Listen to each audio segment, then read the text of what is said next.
Hello friends, once again you all are welcome to the world of physics by K.H. Goel.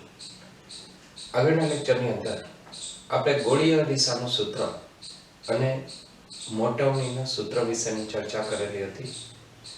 આજનો lecture એ સૂત્રને કેવી રીતે apply કરવું, એ સૂત્ર કેવી રીતે લગાડવું અને કેટલાક ક્વેશ્ચનમાં સૂત્ર અને મોટવણીના સૂત્ર ઉપરથી ક્યારે શું નક્કી કરવું એના માટેની ચર્ચા કરીશું.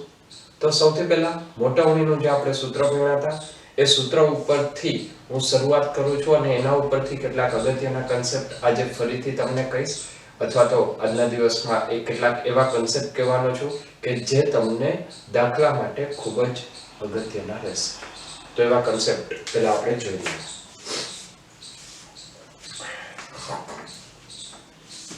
સૌથી પહેલા હું મોટવણીના સૂત્રથી શરૂઆત કરું છું.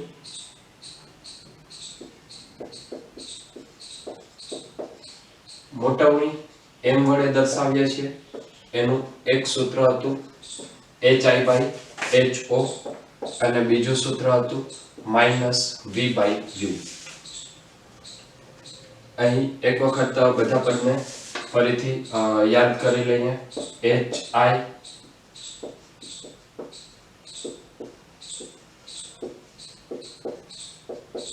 પ્રતિબિંબની ઊંચાઈ, ho વસ્તુની ઊંચાઈ, v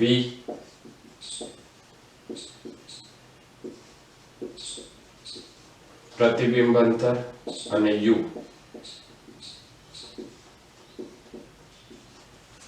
વસ્તુ અંતર. તો આવા કેટલાક પદ આપણે આગળના લેક્ચરની અંદર જોઈ ગયેલા હતા અને આ સૂત્ર મેળવેલું હતું m hi/ho -v/u. આ જે સૂત્ર છે એ સૂત્રનો હવે આપણે અર્થ સમજીએ. તો મોટવણીનું સૌથી પહેલું સૂત્ર આપણે લખીએ m hi/ho. આ સૂત્ર ઉપરથી આપણને બે અલગ અલગ માહિતી મળશે.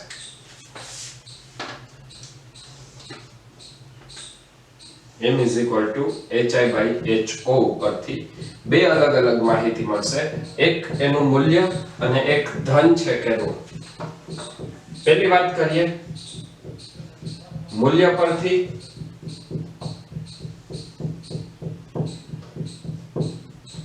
તો જો મોટવણીનું મૂલ્ય 1 કરતા નાનું હોય અથવા 1 હોય અથવા 1 કરતા મોટું હોય તો આ વસ્તુ શું દર્શાવે છે? જો મોટવણી 1 કરતા નાની, એનો મતલબ 1 કરતા નાનું મૂલ્ય તો જ આવે જ્યારે અંશ કરતા છેદ મોટો હોય. અંશ કરતા છેદ મોટો એનો મતલબ hi નાનું અને ho મોટું.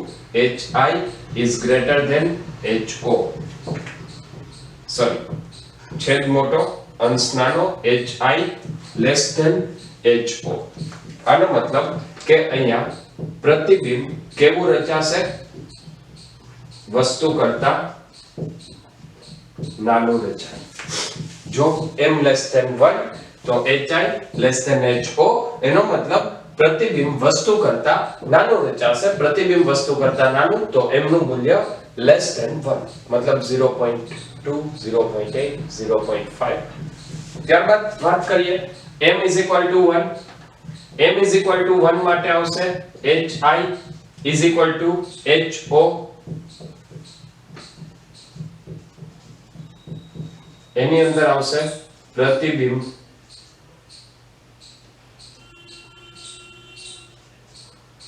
વસ્તુના કદ જેટલું મોટું. પ્રતિબિંબ કેટલું મળશે? વસ્તુના કદ જેટલું જ મળશે. ત્યારબાદ વાત કરીએ m is greater than 1. તો m is greater than 1 નો મતલબ એવો થાય કે જવાબ 1 કરતા મોટો છે, જવાબ 1 કરતા મોટો એટલે અહીંયા પ્રતિબિંબ વસ્તુ કરતા મોટું થાય. hi greater than ho એટલે પ્રતિબિંબ વસ્તુ કરતા મોટું. આ ત્રણ શરત મળશે. વસ્તુ કરતા મોટું એના માટે ઘણી વખત વિવર્ધિત એવો શબ્દ પણ વપરાય છે. તો m greater than 1 તો પ્રતિબિંબ મોટું, m less than 1 પ્રતિબિંબ નાનું, m is equal to 1 પ્રતિબિંબનું કદ વસ્તુના કદ જેટલું.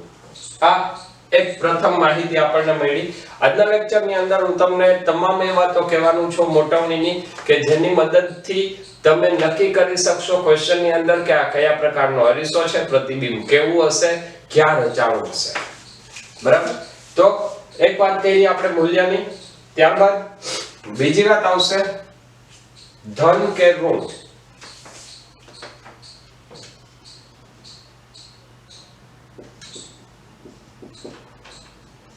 તો એ શું પરિણામ આપે છે? તો જો મોટવણી ધન હોય, મોટવણી ધન એનો મતલબ HI અને HO બંને પ્લસ અથવા બંને માઈનસ. આપણે વસ્તુને સામાન્ય રીતે મુખ્ય અક્ષથી ઉપર મૂકીએ તો પ્રતિબિંબ મુખ્ય અક્ષથી ઉપર મળે તો એ બંને વસ્તુ જતી તો પ્રતિબિંબ જતું કહેવાય. મતલબ HO HI મોટવણી જો ધન મળે તો એનો મતલબ પ્રતિબિંબ કેવું રચાશે? જતું રચાય. મોટવણી ધન તો પ્રતિબિંબ હંમેશા જતું રચાય. અને જો મોટવણી ઋણ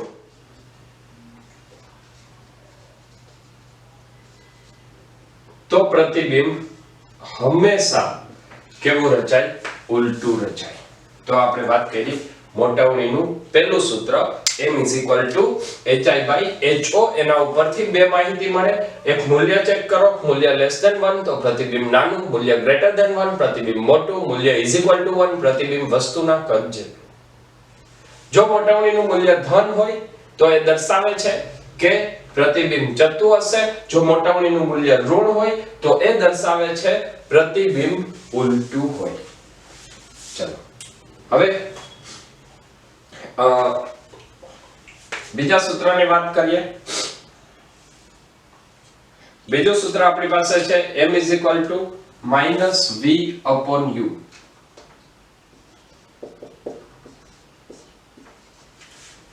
m = -v/u. મોટવણી માટે આપણે આ બે વાત નક્કી કરી લીધી છે. મૂલ્ય ધન ઋણ અને મોટવણીનું મૂલ્ય કેટલું છે એ. હવે બીજી એક વાત નક્કી કરી કે સામાન્ય રીતે જો વાસ્તવિક વસ્તુ હોય તો એ વસ્તુ અંતર ઋણ હોય. વાસ્તવિક વસ્તુ હશે તો વસ્તુ અંતર ઋણ આવે. અને જો મોટવણી ધન મળે તો હંમેશા પ્રતિબિંબ વાસ્તવિક હશે. ફરીથી રિપીટ કરું છું, વાસ્તવિક વસ્તુ હશે તો વાસ્તવિક વસ્તુ માટે u ઋણ આવશે. વાસ્તવિક વસ્તુ માટે u કેવું આવશે? ઋણ આવે. આ મૂલ્ય ઉપરથી આપણે બે વસ્તુ નક્કી કરી શકીએ જેના ઉપરથી પ્રતિબિંબનું સ્થાન નક્કી થશે કે પ્રતિબિંબ ક્યાં રચાશે.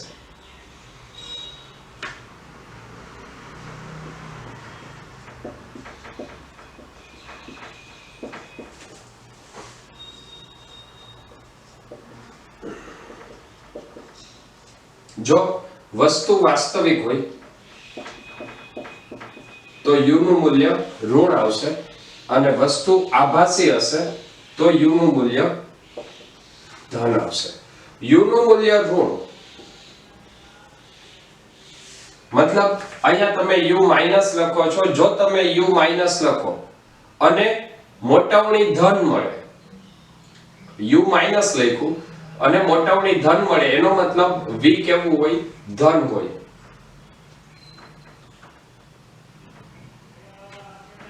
u નું મૂલ્ય ઋણ લઈએ તો એની અંદર બે શક્યતાઓ આવશે. એક v ધન અને એક આવશે v ઋણ. વસ્તુ વાસ્તવિક છે એટલે u માઈનસ આવી ગયું. જો u માઈનસ હોય તો મોટવણી તમને ધન ક્યારે મળે? જ્યારે v પ્લસ હોય. u માઈનસ તો મોટવની ધન ક્યારે મળશે જ્યારે v પ્લસ હોય. v પ્લસ એનો મતલબ કે પ્રતિબિંબ અરીસાની પાછળ રચાય છે. પ્રતિબિંબ અરીસાની પાછળ હોય તો હંમેશા એ પ્રતિબિંબ કેવું હોય? આભાસી હોય. અને u નું મૂલ્ય ઋણ અને મોટવની જો u નું મૂલ્ય ઋણ હોય અને v નું મૂલ્ય પણ ઋણ મળે, u ઋણ અને v પણ ઋણ, મતલબ આ બે માઈનસ માઈનસ પ્લસ થઈ જાય, છેલ્લે મોટવની તમને માઈનસ મળશે. તો મોટવની માઈનસ મળી એનો મતલબ કે જે પ્રતિબિંબ છે એ પ્રતિબિંબ કેવું હશે? વાસ્તવિક હોય. ફરીથી વસ્તુ અંતર ધન જ્યારે આભાસી વસ્તુ હોય ત્યારની વાત કરીએ. આભાસી વસ્તુ એટલે u કેવું આવશે? પ્લસ. જો u પ્લસ હોય અને v ધન મળે, u પ્લસ અને v પ્લસ, તો હવે આ પણ પ્લસ છે, આ પણ પ્લસ છે, તો મોટવણી કેવી મળશે? ઋણ મળશે. મોટવણી ઋણ એનો મતલબ કે અહીંયા જો v નું મૂલ્ય v નું મૂલ્ય ધન હશે, u ધન v ધન, તો મોટવણી ઋણ મળશે. તો મોટવણી ઋણ હોય ત્યારે જો u નું મૂલ્ય ધન અને v નું મૂલ્ય ધન, તો એના માટે આપણને જે પરિણામ મળશે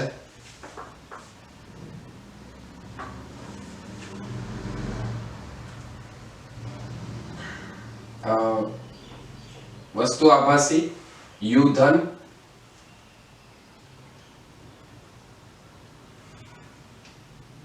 છે. હવે જો એની અંદર v નું મૂલ્ય ધન મળે, v નું મૂલ્ય ધન, તો એ પ્રતિબિંબ મળશે આભાસી પ્રતિબિંબ. અને જો v નું મૂલ્ય ઋણ મળે તો એ હશે વાસ્તવિક પ્રતિબિંબ. મતલબ અહીંયા આપણને ફરીથી એ વાત જાણવા મળશે કે પ્રતિબિંબ ક્યારે આભાસી હોય અને ક્યારે વાસ્તવિક હોય. અથવા આ બધું યાદ ના રાખવું હોય તો ટૂંકમાં માત્ર એટલું યાદ રાખવાનું કે જ્યારે v નું મૂલ્ય ધન તો પ્રતિબિંબ આભાસી અને v નું મૂલ્ય ઋણ તો પ્રતિબિંબ વાસ્તવિક મળે. તો આ ચર્ચા થઈ મોટવણીના સૂત્ર ઉપરની, જેના મદદથી આપણે નક્કી કરી શકીએ કે પ્રતિબિંબ ક્યાં રચાશે, કેવું રચાશે, કયો અરીસો હોય તો પ્રતિબિંબ કેવું મળે. હવે ફરીથી એક વાત એ કરશું કે જે અરીસાના સંદર્ભમાં મોટવણીની વાત કરશે અને ત્યારબાદ આપણે સરસ મજાના 3-4 ક્વેશ્ચન આજના લેક્ચરમાં જોવાના છીએ. હવે પ્રતિબિંબના સ્વરૂપમાં થોડું એવું અરીસાને કેવી રીતે નક્કી કરી શકાય તે એક વખત જોઈ લઈએ. તો પ્રતિબિંબ સામાન્ય રીતે બે આપણે પ્રકાર પાડીએ. એની અંદર પહેલો પ્રકાર આપણે લેશું પ્રતિબિંબની અંદર એ લઈએ વાસ્તવિક અને આભાસી.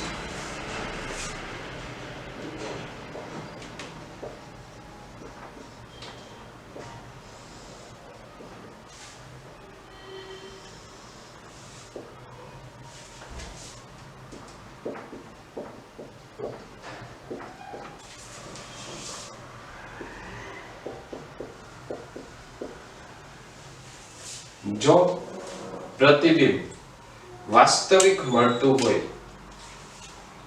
તો વાસ્તવિકની અંદર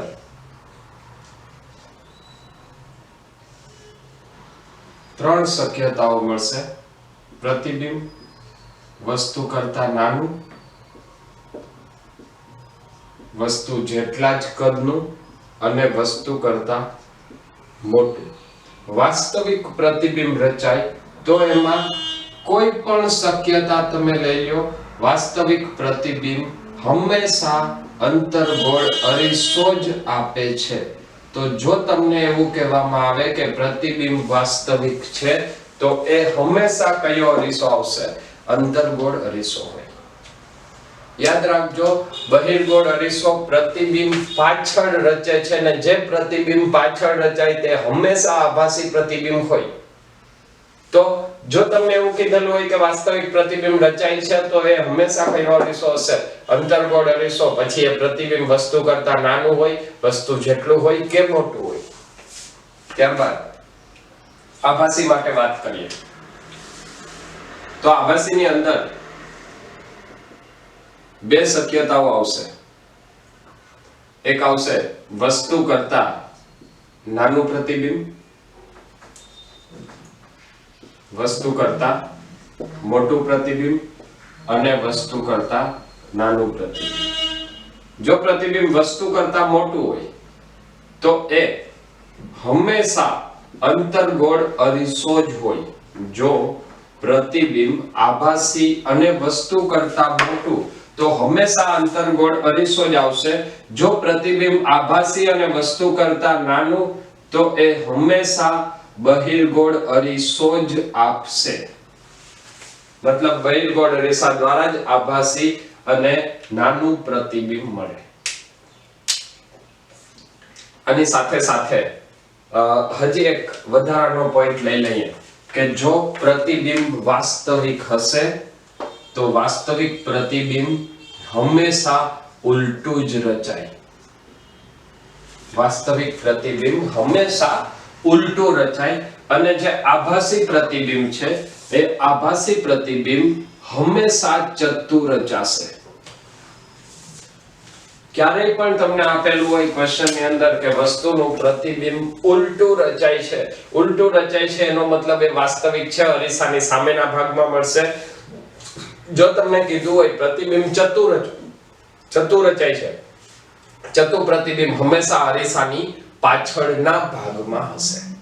તો આ કેટલીક વાતો થઈ મોટવણી અને પ્રતિબિંબને અનુલક્ષીને. આપણે અરીસો કયો છે, કયો હોવો જોઈએ, પ્રતિબિંબ આવું છે તો મોટવણી કેટલી મળશે, મોટવણી આટલી છે તો અરીસો કયો હોવો જોઈએ, એના માટેના બેઝિક કન્સેપ્ટની વાતો થઈ. હવે આપણે દાખલા ગણવાના છીએ. આ માટે ફરી એક વખત જો તમે આગળના લેક્ચર નહીં જોયા હોય તો એક વખત આગળના લેક્ચર જોઈ લેજો. આગળના લેક્ચર જો તમે સમજેલા નહીં હોય તો તમને આ લેક્ચરમાં સમજવામાં થોડી તકલીફ પડશે. તો આગળના લેક્ચર ના જોયા હોય તો પહેલા જોઈ લેવા અને ત્યારબાદ આ લેક્ચરને કન્ટિન્યુ કરો. હવે ક્વેશ્ચન લે માની લે કે તમને આપેલું છે 10 સેન્ટીમીટરની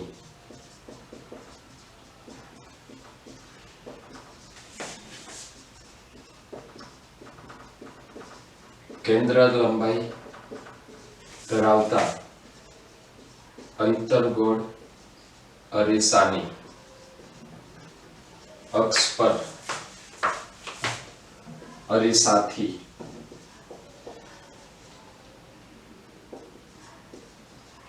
5 સેન્ટીમીટર અને 15 સેન્ટીમીટર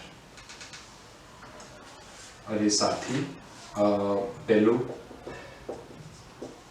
5 સેન્ટીમીટર અને બીજું 15 સેન્ટીમીટર અંતરે 2 સેન્ટીમીટર ઊંચાઈની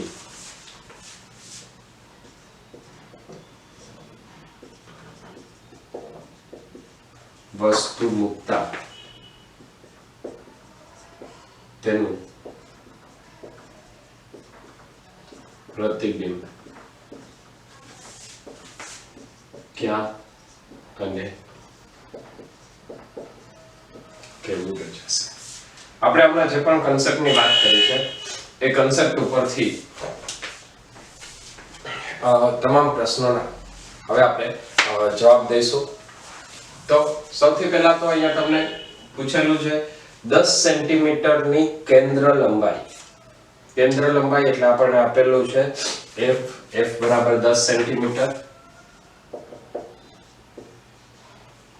ધરાવતા અંતર્ગોળ અરીસા માટેનો ક્વેશ્ચન છે. અક્ષ ઉપર અરીસાથી 5 સેન્ટીમીટર અને 15 સેન્ટીમીટર બે વસ્તુ અંતર આપેલા છે.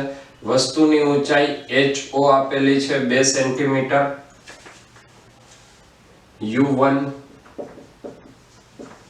5 સેન્ટીમીટર, u2 15 સેન્ટીમીટર. તો આના માટે આપણે પ્રતિબિંબની વાત કરવાની છે. તો સૌપ્રથમ તો આપણે અહીંયા વસ્તુ અંતર લઈ લઈએ તો એ વસ્તુ અંતર માટે કેન્દ્ર લંબાઈ ઉપરથી પ્રતિબિંબ અંતર મળશે અને એ પ્રતિબિંબ અંતર શોધવા માટે આપણી પાસે ફરજિયાત એક જ સૂત્ર છે, ગૌસનું સૂત્ર. તો એ ગૌસનું સૂત્ર આપણે લગાડશું. ગૌસનું સૂત્ર છે 1/f = 1/u + 1/v. 1/f અંતર્ગોળ અરીસા માટે કેન્દ્ર લંબાઈ હંમેશા કેવી હોય? અંતર્ગોળ અરીસા માટે કેન્દ્ર લંબાઈ હંમેશા ઋણ આવે. ના ખબર હોય તો અહીંયા ફરીથી એક વખત હું તમને રિપીટ કરીને કહી દઉં છું. માની લઈએ કે આ અંતર્ગોળ અરીસો, આ એની મુખ્ય અક્ષ. તો અહીંયાથી જે કિરણ આપાત થાય એ કિરણ ધ્રુવથી f નું અને ધ્રુવથી c ના અંતરની વિરુદ્ધ દિશામાં હોય. એનો મતલબ અંતર્ગોળ અરીસા માટે f હંમેશા કેવું આવશે? માઈનસ. તો હું અહીંયા લખું છું f બરાબર -10 સેન્ટીમીટર. અને વસ્તુ અંતર વાસ્તવિક વસ્તુ છે તો વસ્તુ અંતર હંમેશા માઈનસ હોય. હવે આ બંનેની આમાં કિંમત મૂકી દે. f 1/-10 = u1 1/-5 + 1/v1. આ પદ માઈનસ છે, સામે જાય તો પ્લસ થઈ જાય. 1/v1 = 1/5 - 1/10. 10 - 5 5 ના છેદમાં 50 5 ના છેદમાં 50 એટલે 1 ના છેદમાં 10. તો v1 આવશે 10 સેન્ટીમીટર. v1 આવશે 10 સેન્ટીમીટર. આ v1 જે 10 સેન્ટીમીટર મળ્યું એ કેવું મળે છે? ધન. v1 નું મૂલ્ય આપણને કેવું મળ્યું? ધન. મતલબ અહીંયાથી આપણને પહેલી વાત ખબર પડશે એ છે પ્રતિબિંબ અંતર ધન. તો પ્રતિબિંબ અંતર ધન એટલે કેવું પ્રતિબિંબ હોય? આભાસી. આભાસી પ્રતિબિંબ હંમેશા કેવું હોય? ચત્તુ. અને બીજી વાત, અંતર્ગોળ અરીસામાં જ્યારે આભાસી પ્રતિબિંબ રચાય ત્યારે એ હંમેશા વસ્તુ કરતા મોટું જ મળે. આ વાતને આપણે એકવાર મોટવણીના સૂત્ર ઉપરથી ચેક કરી લઈએ. ચાલો, તો આપણને વસ્તુ પ્રતિબિંબ અંતર મળી ગયું છે 10 સેન્ટીમીટર. પ્રતિબિંબ અંતર 10 સેન્ટીમીટર મળ્યું. કેન્દ્ર લંબાઈ 10 સેન્ટીમીટર ની છે. હવે અહીંયા આપણે જોઈએ મોટવણી. મોટવણીની જો વાત કરીએ તો મોટવણીનું સૂત્ર છે m = -v/u.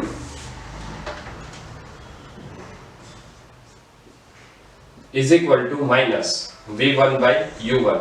v1 છે 10, u1 -5. તો મોટવણી કેટલી મળશે? +2. m = +2. મોટવણી ધન એનો મતલબ શું? કે પ્રતિબિંબ ચત્તુ.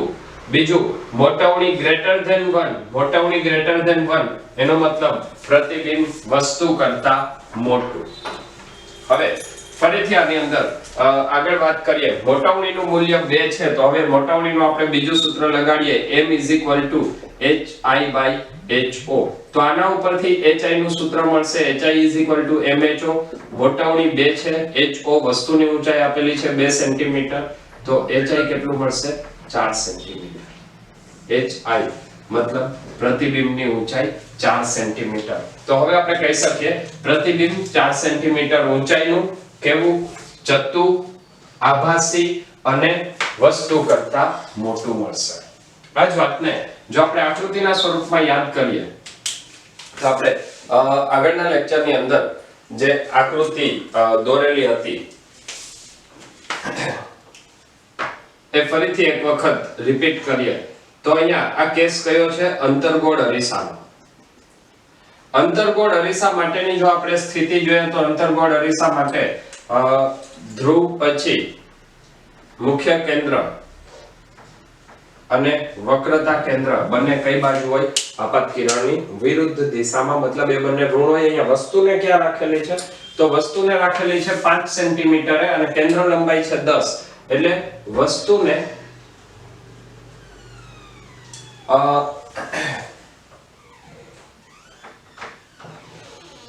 રાખેલી છે 5 સેન્ટીમીટર અંતરે. તો આ વસ્તુ અત્યારે ક્યાં છે? F અને P ની વચ્ચે. જો વસ્તુ F અને P ની વચ્ચે હોય તો આનું પ્રતિબિંબ કેવી રીતે મળશે? આનું પ્રતિબિંબ મેળવવા માટે આપણે સૌથી પહેલું એક કિરણ જે પસાર કરશું એ મુખ્ય અક્ષને સમાંતર જાય. જો કોઈ કિરણ મુખ્ય અક્ષને સમાંતર જાય તો એ પરાવર્તન પામી અને મુખ્ય કેન્દ્રમાંથી પસાર થઈ. જો આ કિરણને પાછળ તરફ લંબાવીએ તો એ કંઈક આ દિશામાં જશે. ચલો, ક્લિયર છે આટલું? બીજું આપણે લઈએ તો અહીંયા હું બીજું કિરણ લઉં છું કે જે C માંથી પસાર થાય છે. જો કોઈ કિરણ C માંથી પસાર થતું હોય તો એ હંમેશા આપાત થયા બાદ ફરીથી પરાવર્તન પામી અને એ જ દિશામાં પાછું જાય. જો આ કિરણને હવે તમે પાછળની તરફ લંબાવો તો ત્યાં તમને જ્યાં બે ભેગા થાય ત્યાં પ્રતિબિંબ મળશે. તો આ આપણી વસ્તુ AB હતી અને આ પ્રતિબિંબ મળ્યું A', B'. તો આપણે જે આગળ આકૃતિ ઉપરથી જે નક્કી કરેલું હતું એ જ વાત અહીંયા ફરી પાછી આપણને મળી. અંતર્ગોળ અરીસો વસ્તુ ધ્રુવ અને મુખ્ય કેન્દ્રની વચ્ચે તો પ્રતિબિંબ જતું વસ્તુ કરતા મોટું જ હોય. હવે આપણે આ જ વાતને ચેક કરીશું u બરાબર -15 સેન્ટીમીટર માટે. હવે u બરાબર -15 સેન્ટીમીટર લઈ અને ફરીથી આ જ ગણતરી રિપીટ કરવાની છે અને એના પરિણામો લખવાના છે. તો હવે આ વિડિયોને અહીંયા પોઝ કરી અને તમે અત્યારે જ તમારી મેળે પ્રયત્ન કરશો. u બરાબર -15 સેન્ટીમીટર માટે પ્રતિબિંબ ક્યાં અને કેવું રચાશે? 1 2 3. ચલો, ઓકે. ટ્રાય કરી લીધી હોય તો આપણે ગણી લઈએ, ના કરી હોય તો હજી એકવાર તમે આ વિડિયોને પોઝ કરી અને તમારી મેળે જ ટ્રાય કરજો. હવે આપણે ફરીથી ગૌસના સૂત્રથી શરૂઆત કરવી પડશે. ગૌસનું સૂત્ર છે 1/f = 1/u + 1/v. ગૌસના સૂત્ર ઉપરથી હજી એક અગત્યની વાત કે જો તમારે પ્રતિબિંબ અંતર શોધવું હોય તો આપણી પાસે સૂત્ર છે 1/u + 1/v. 1/f = 1/u + 1/v. આના ઉપરથી જો પ્રતિબિંબ અંતર શોધવું હોય તો આપણે આવી રીતે પણ વિચારી શકીએ 1/v = 1/f - 1/u. અથવા આ સૂત્રને આવી રીતે પણ લખાય 1/v = u - f/uf. તો v = મળશે uf/u - f. પ્રતિબિંબ અંતર માટેનું સૂત્ર આપણે ડાયરેક્ટ વિચારી શકીએ. v = uf/u - f. ફરીથી એક વખત તમને આખું કેલ્ક્યુલેશન કહી દઉં છું. મેં અહીંયા શું કર્યું છે, માત્ર v ને આપણે સૂત્રનો કરતા બનાવેલો છે. 1/f = 1/u + 1/v. આ ગૌસનું સૂત્ર છે. 1/v = 1/f - 1/u. આ બેનો ક્રોસ ગુણાકાર કરી નાખીએ એટલે u - f = uf. તો વ્યસ્ત કરો v = uf/u - f. તો આના ઉપરથી પણ તમે પ્રતિબિંબ અંતરને ડાયરેક્ટ શોધી શકશો અથવા તમે ગૌસનું સૂત્ર લગાડીને કરો, બંનેમાં જવાબ એક જ આવશે. હવે હું આ રીતનો ઉપયોગ કરું છું તો હું અહીંયા લખીશ v = uf/u - f. ચલો, V2 માટે વાત કરીએ છીએ તો અહીંયા હું લખું છું U2. V2 કેટલું છે, સોરી U2 કેટલું છે -15. F આપેલું છે -10. અંતર્ગોળ અરીસો છે, કેન્દ્ર લંબાઈ હંમેશા માઈનસ હોય. U2 -15 -10. તો આ આવશે માઈનસ માઈનસ પ્લસ 15 ગુણ્યા 10 ના છેદમાં minus minus plus -15 plus 10 plus 5 અને આ આવશે 5 3 15. તો V2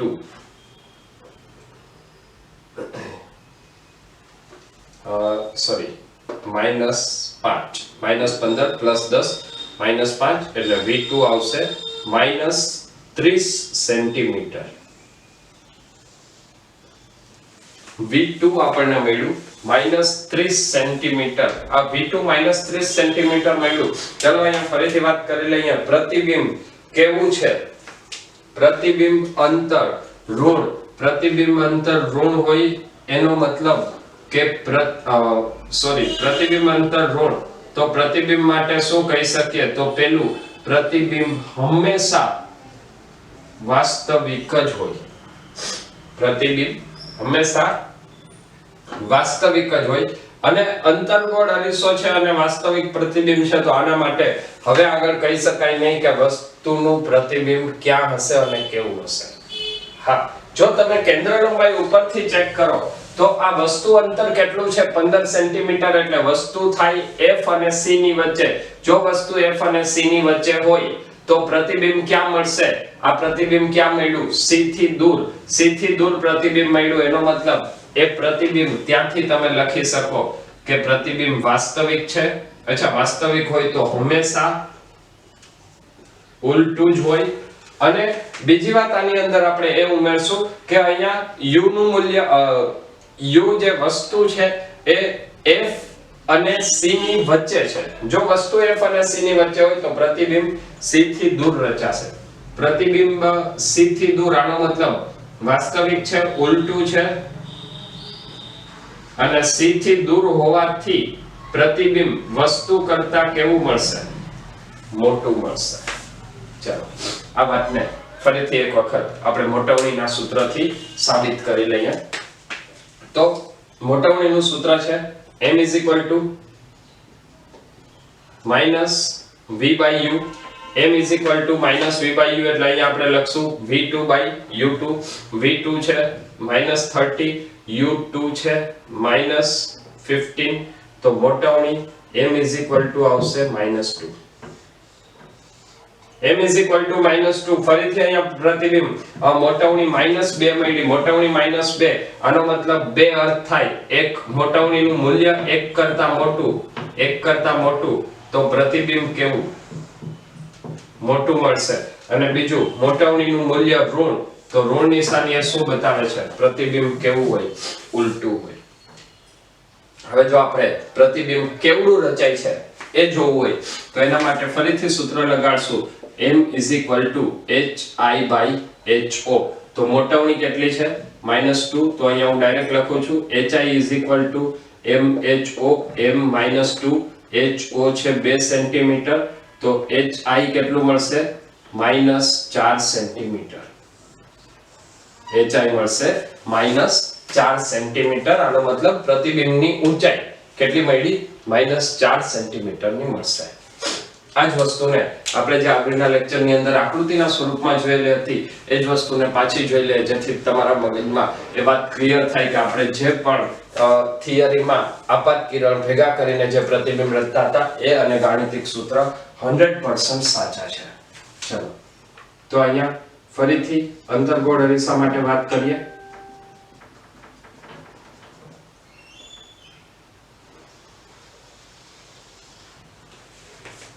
અંતર્ગોળ અરીસો, તો એના માટે ધ્રુવ,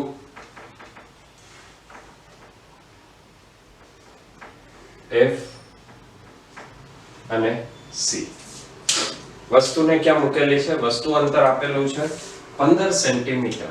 15 સેન્ટીમીટર એનો મતલબ કે વસ્તુ અહીંયા ક્યાંક રહેલી છે. જો વસ્તુ અહીંયા ક્યાંક હોય તો હવે એનું પ્રતિબિંબ રચવા માટે આપણે બે કિરણો લેવા પડશે. એની અંદર હું સૌથી પહેલું કિરણ લઉં છું મુખ્ય અક્ષને સમાંતર. જો મુખ્ય અક્ષને સમાંતર જાય તો એ ધ્રુવમાંથી પસાર થાય, પરાવર્તન પામી અને મુખ્ય કેન્દ્રમાંથી પસાર થશે. ત્યારબાદ બીજું જે પ્રકાશનું કિરણ છે એ તમે C માંથી પણ લઈ શકો, અરીસામાં આપાત થઈને પાછું આવવાનું છે, અથવા તમે ધ્રુવ ઉપર આપાત કરો. ધ્રુવ ઉપર આપાત કરશો તો ત્યાં જશે, અથવા તમે F માંથી પસાર કરો. F માંથી પસાર કરશો તો જે પરાવર્તિત કિરણ છે એ પરાવર્તિત કિરણ કેવું થાય? મુખ્ય અક્ષને સમાંતર હોય. અને જો પરાવર્તિત કિરણ મુખ્ય અક્ષને સમાંતર હોય તો હવે જ્યાં બે કિરણો છેદે છે, ત્યાં આપણે પ્રતિબિંબ રચીએ. તો આ પ્રતિબિંબ તમને ક્યાં મળ્યું? C થી દૂર, A', B'. જો વસ્તુ અંતર આપેલું છે -15, પ્રતિબિંબ અંતર મળ્યું -30, મોટાની મળી -2. વસ્તુ કરતા પ્રતિબિંબ ઉલટું અને મોટું છે, 2 ગણું મોટું છે. તો ફરીથી આ એક પ્રતિબિંબની આકૃતિની વાતને સાબિત કરે છે. ફરીથી આવો એક ક્વેશ્ચન આપણે જોઈશું. હવે ફરીથી એક ક્વેશ્ચન જોઈએ. દાખલા તરીકે તમને એવું આપેલું છે 24 સેન્ટીમીટરની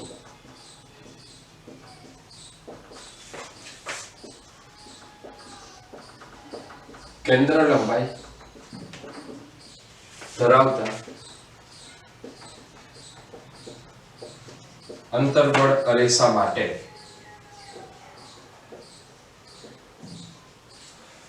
પ્રતિબિંબ 24 સેન્ટીમીટરની કેન્દ્ર લંબાઈ ધરાવતા અંતર્ગોળ અરીસા માટે પ્રતિબિંબ, એની અંદર 3 શરત લઈએ. આભાસી, 3 ગણું મોટું,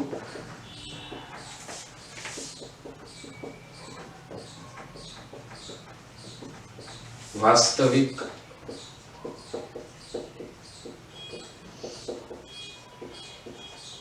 ત્રણ ગણું મોટું, અને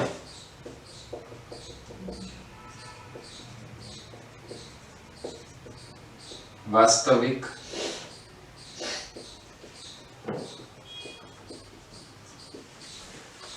ત્રીજા ભાગનું હોય.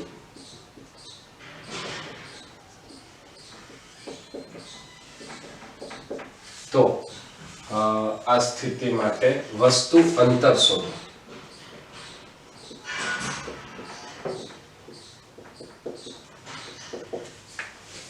ક્વેશ્ચનની અંદર તમને પ્રતિબિંબ ની વાત કરી દીધી છે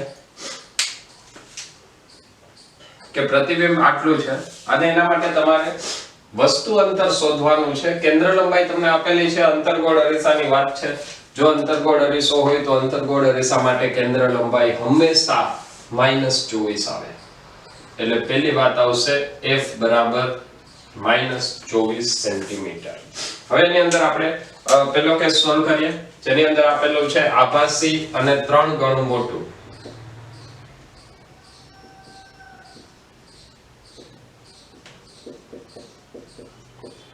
જો પ્રતિબિંબ આભાસી અને 3 ગણું મોટું હોય તો આનો મતલબ એવો થાય અંતર્ગોળ અરીસો આભાસી પ્રતિબિંબ, એટલે એની અંદર પ્રતિબિંબ જે છે એ હંમેશા ચતુર રચાય.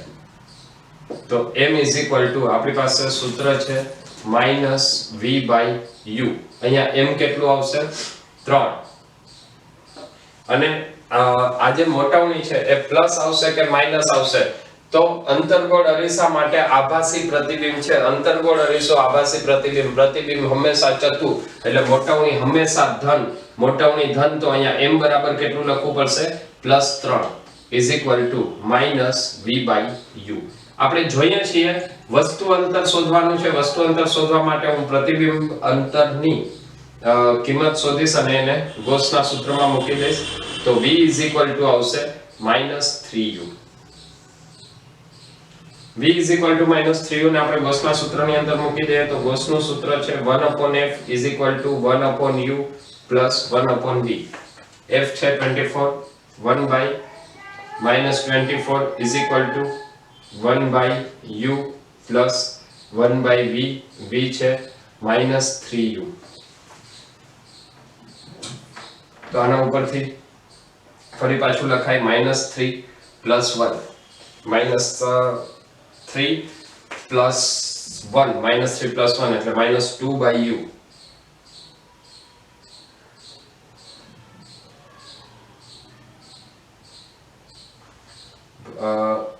-3 + 1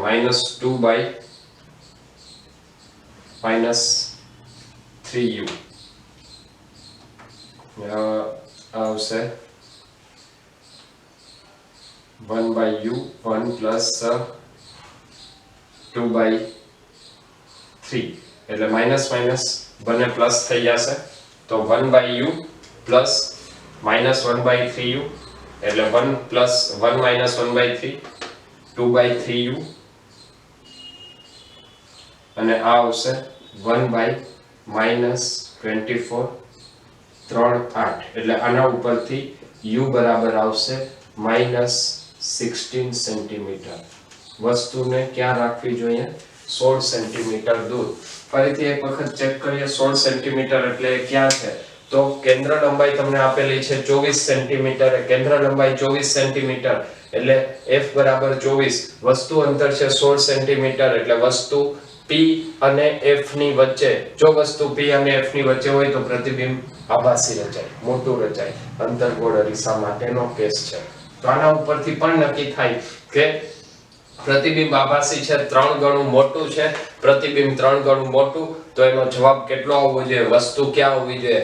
P અને F ની વચ્ચે, મતલબ 0 થી 24 ની વચ્ચેનો જવાબ હોવો જોઈએ. ચલો આના માટે બીજી શરત ચેક કરીએ. બીજી શરત છે વાસ્તવિક અને 3 ગણું મોટું.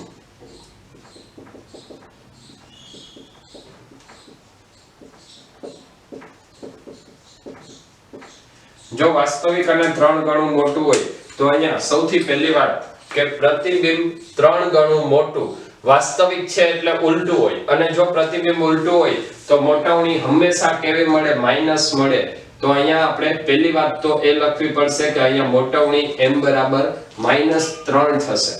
હવે સૂત્ર મૂકીએ m -v/u. m -3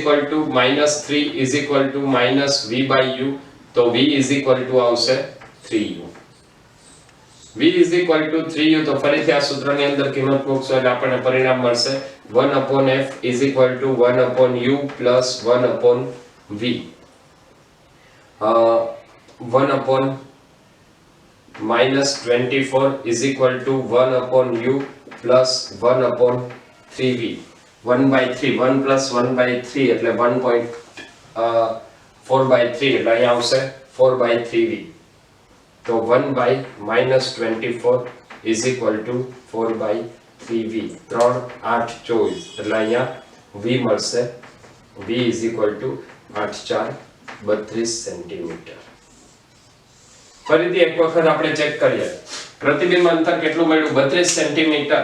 32 સેન્ટીમીટર એટલે એ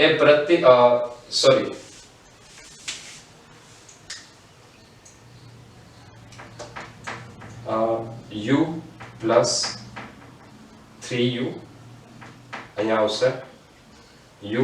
વસ્તુ અંતર આપણને અહીંયા કેટલું મળ્યું છે? તો વસ્તુ અંતર મળ્યું 32 સેન્ટીમીટર. આ જે વસ્તુ અંતર 32 સેન્ટીમીટર મળ્યું એ ક્યાં છે? તો જો અહીંયા એ આપણે ક્યાં છે એની પહેલા આપણે નક્કી કરી લઈએ. પ્રતિબિંબ વાસ્તવિક અને 3 ગણું, પ્રતિબિંબ 3 ગણું મોટું એ દર્શાવે છે કે અંતર્ગોળ અરીસા માટે પ્રતિબિંબ 3 ગણું મોટું વાસ્તવિક એટલે ઉલટું હોય, અને પ્રતિબિંબ ઉલટું હોય તો એ હંમેશા C ની પાછળ હોય. જો પ્રતિબિંબ ઉલટું અને વાસ્તવિક એટલે એ બે શક્યતાઓ હોય. F થી ગમે ત્યાં દૂર અને ઉલટું હશે. તો અહીંયા તમને અંતર છે f કરતા મોટું મળવું જોઈએ. બીજી વાત અહીંયા આપેલી છે કે પ્રતિબિંબ 3 ગણું છે. તો અંતર્ગોળ અરીસા માટેની 3 શરત છે. જો પ્રતિબિંબ વાસ્તવિક હોય તો પેલું વસ્તુ કરતા નાનું તો f અને c ની વચ્ચે. બીજું વસ્તુ જેવડું તો પ્રતિબિંબ વસ્તુ જેવડું હોય તો વસ્તુ c ઉપર હોય. જો પ્રતિબિંબ વસ્તુ કરતા નાનું હોય તો પ્રતિબિંબ f અને c ની વચ્ચે તો વસ્તુ c થી દૂર હશે. અને જો વસ્તુ f અને c ની વચ્ચે હોય તો જ પ્રતિબિંબ વસ્તુ કરતા મોટું રચાય. આનો મતલબ અહીંયા મોટવણી -3 છે તો વસ્તુને ક્યાં રાખેલી હોય? f અને c ની વચ્ચે. ચેક કરો f કેટલું છે? 24. તો 24 અને 48 ની વચ્ચેનો જવાબ 32 સેન્ટીમીટર, જે દર્શાવે છે કે વસ્તુને f અને c ની વચ્ચે રાખેલી છે. ત્યારબાદ ત્રીજી શરતની વાત કરીએ. ત્રીજી શરત આપેલી છે વાસ્તવિક અને 1/3 ગણું. વાસ્તવિક છે એનો મતલબ હંમેશા ઉલટું હોય, અને જો પ્રતિબિંબ ઉલટું હોય તો મોટાવણી હંમેશા ઋણ થાય. એટલે m આવશે -1/3. m -1/3. તો આના ઉપરથી ફરીથી આપણે લખીએ m v/u.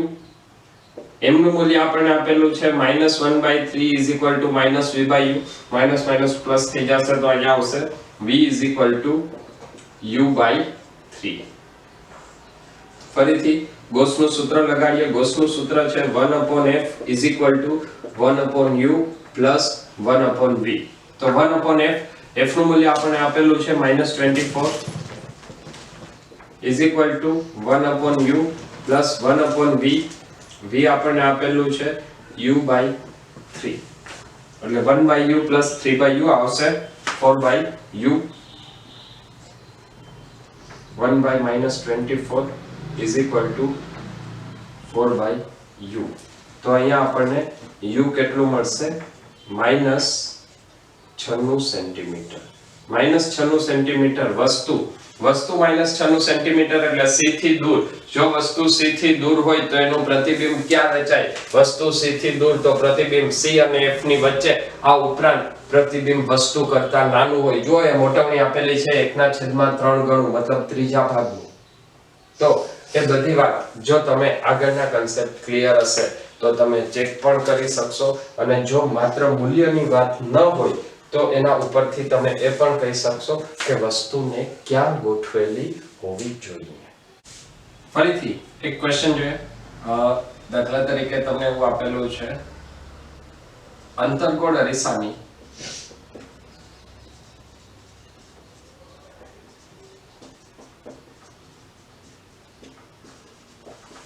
કેન્દ્ર લંબાઈ 20 સેન્ટીમીટર છે.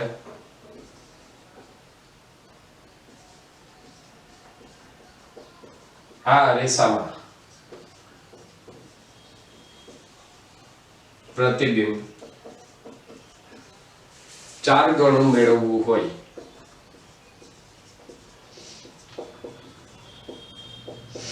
તો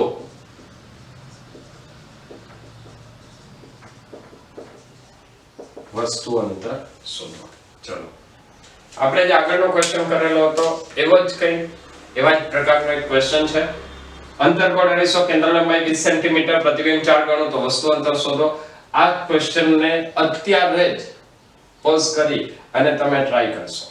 ચલો 1 2 3. ઓકે, ચલો હવે જો તમને બે જવાબ મળેલા હોય તો તમારો જવાબ સાચો હશે.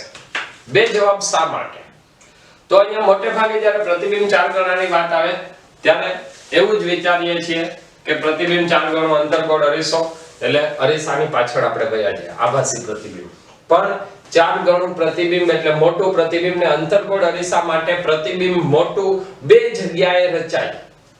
આમાં કીધું નથી પ્રતિબિંબ ચતું છે કે ઉલટું છે, વાસ્તવિક છે કે આભાસી છે, કાઈ નથી કીધું. તો પ્રતિબિંબ 4 ગણું મોટું બે વખત રચાય. એક વાસ્તવિક પ્રતિબિંબ જે અરીસાની સામે ઉલટું હશે અને એક આભાસી પ્રતિબિંબ જે અરીસાની પાછળ ચતું હશે.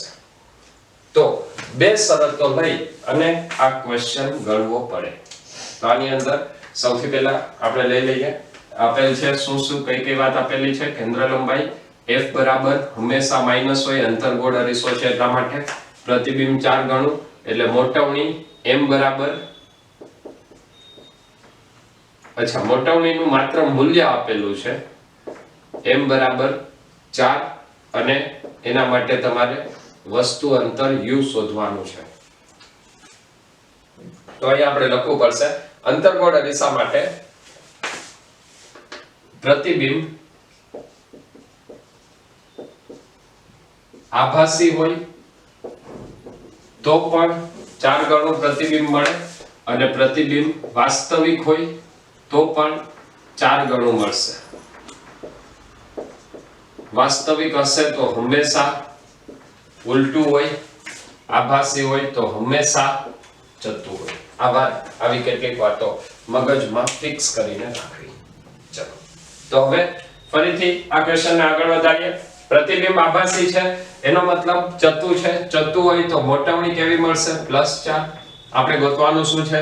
વસ્તુ અંતર ગોતવાનું છે. વસ્તુ અંતર ગોતવાનું તો m નું સૂત્ર આવશે m = -v/u અને એ કેટલું છે +4 = -v/u અથવા ડાયરેક્ટ લખાય v = -4u.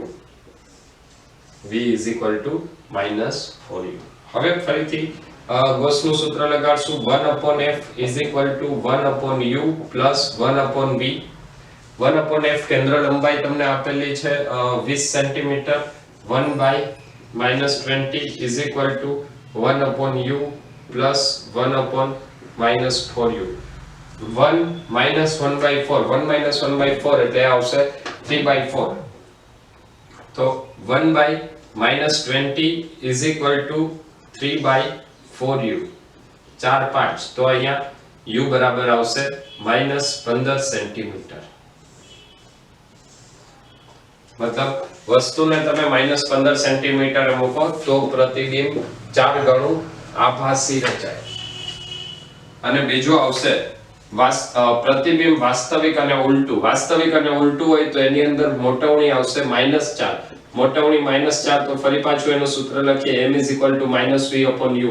તો અહીંયા આવશે -4 બરાબર -v/u. તો v = આવશે 4u. ફરીથી આની અંદર ગોસનું સૂત્ર લગાડવું પડશે. તો ગોસનું સૂત્ર છે 1/f = 1/u + 1/v. f અંતર્ગોળ અરીસો હંમેશા -1/20 = 1/u + v આપેલું છે 1/4u. 1 + 1/4 5/4 તો એ આવશે -1/20 = 5/4u. 4/5 એટલે u બરાબર આવશે -25 સેન્ટીમીટર. આ બંને સ્થિતિની અંદર પ્રતિબિંબ વસ્તુ કરતા 4 ગણું મળશે. અને આના ઉપરથી જો પ્રતિબિંબ અંતર શોધવું હોય તો એ પણ મળી જાય. સીધું સૂત્ર લગાડો m = -v/u. m = -v/u ઉપરથી પ્રતિબિંબ 4 ગણું પ્રતિબિંબ અંતર પણ તમને મળી જશે. તો આ પરિણામો આના ઉપરથી એ વાત અહીંયા આ ક્વેશ્ચનમાં ધ્યાનમાં રાખવી જોઈએ કે જ્યારે પણ અંતર્ગોળ અરીસાની જો વાત આવે અને તમને મોટવણી કીધેલી હોય તો અંતર્ગોળ અરીસા માટે મોટવણી બંને શક્ય બને. ધન પણ હોય અને ઋણ પણ હોઈ શકે. ફરીથી એક ક્વેશ્ચન જોઈએ.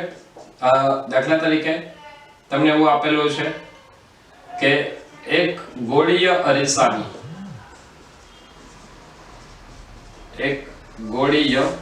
અરીસાની કેન્દ્ર લંબાઈ 10 સેન્ટીમીટર છે.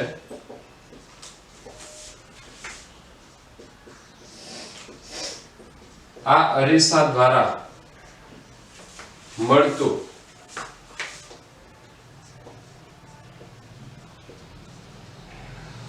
પ્રતિબિંબ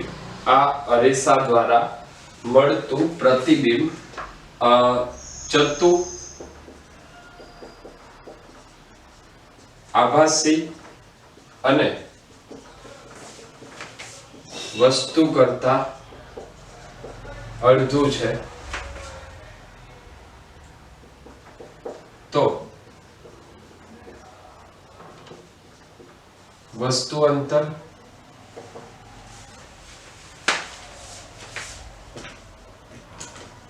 પ્રતિબિંબ અંતર શોધી અને પ્રતિબિંબને કિરણોના સ્વરૂપમાં દોરો. મતલબ પ્રતિબિંબ કેવી રીતે રચાય છે એ તમારે લેવાનું છે. તો અહીંયા તમને કેટલીક શરતો આપેલી છે. પહેલા શરતો આપણે જોઈ લઈએ. ગોળીય અરીસો છે, કેન્દ્ર લંબાઈનું માત્ર મૂલ્ય આપેલું છે f બરાબર 10 સેન્ટીમીટર. ઓકે. બીજું આપેલું છે મળતું પ્રતિબિંબ ચતુ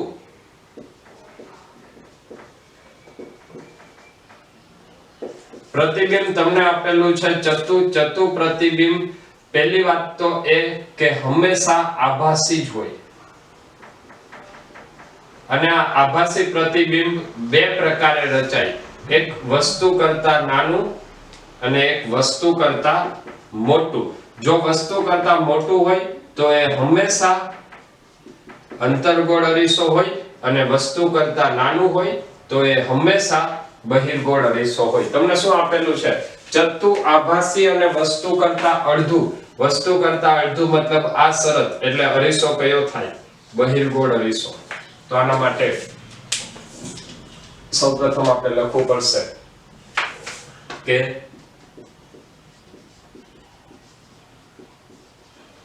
પ્રતિબિંબ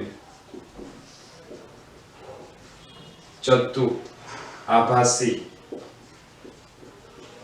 અને વસ્તુ કરતા નાનું હોવાથી આ અરીસો કયો હોય?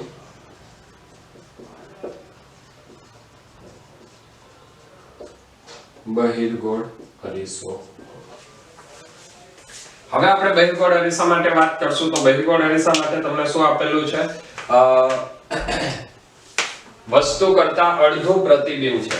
તો બહિર્ગોળ અરીસામાં પ્રતિબિંબ હંમેશા ચતુ. તો બહિર્ગોળ અરીસા માટે મોટવણીનું મૂલ્ય હંમેશા કેવું આવશે? ધન.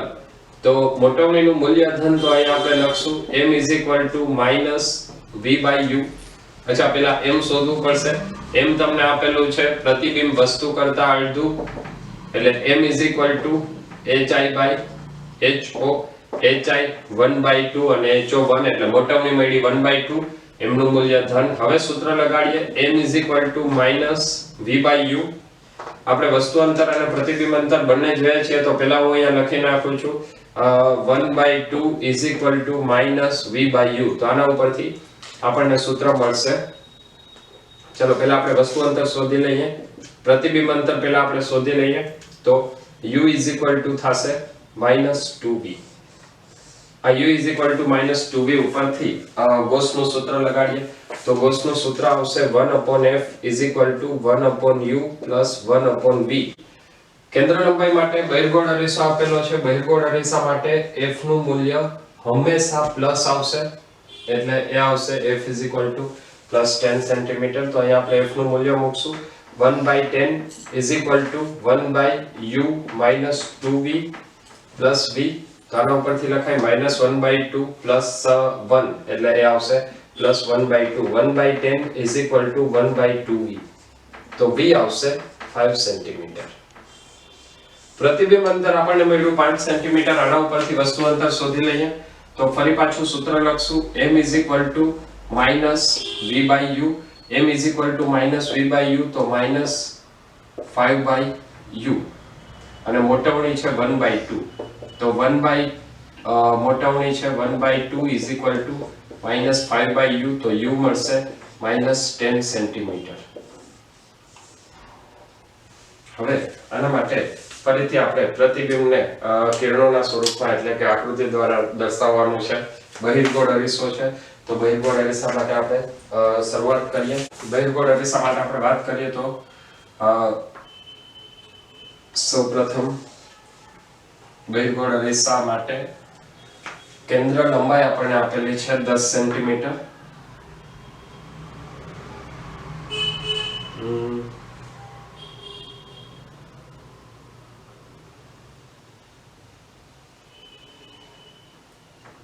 માની લઈએ આ બહિર્ગોળ અરીસો છે. કેન્દ્ર લંબાઈ F અને C. આ આવશે ધ્રુવ P. વસ્તુને રાખેલી છે. પ્રતિબિંબ વસ્તુ કરતા અડધું મળે છે એ આપણે કહેવાનું છે. માની લઈએ કે વસ્તુને અહીંયા ક્યાંક રાખેલી હોય તો આના માટે સૌથી પહેલું કિરણ આપણે કયું પસાર કરશું? તો પહેલું કિરણ જે મુખ્ય અક્ષને સમાંતર જાય.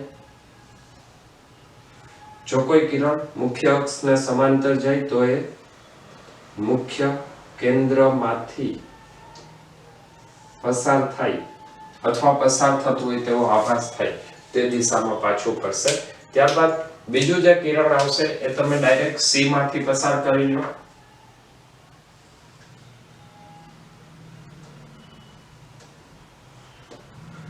જો C માંથી પસાર થાય મતલબ એ લંબ રૂપે આપાત થાય, લંબ રૂપે આપાત થાય તો ત્યાં જ પાછું ફરશે. તો અહીંયા તમને આ પ્રતિબિંબ મળશે. આ થશે વસ્તુ AB અને આ થશે એનું પ્રતિબિંબ A ડેશ B ડેશ. તો ગોઠવણી માટેના કેટલાક ક્વેશ્ચન્સ જોઈ અને આજનો લેક્ચર અહીં પૂર્ણ કરીએ છીએ. ફરીથી નેક્સ્ટ લેક્ચરની અંદર કંઈક આવા જ નવા દાખલાઓ સાથે ખૂબ જ ઝડપથી મળીએ છીએ. તો ત્યાં સુધી બધા મહેનત કરતા રહો. Wish you all the best.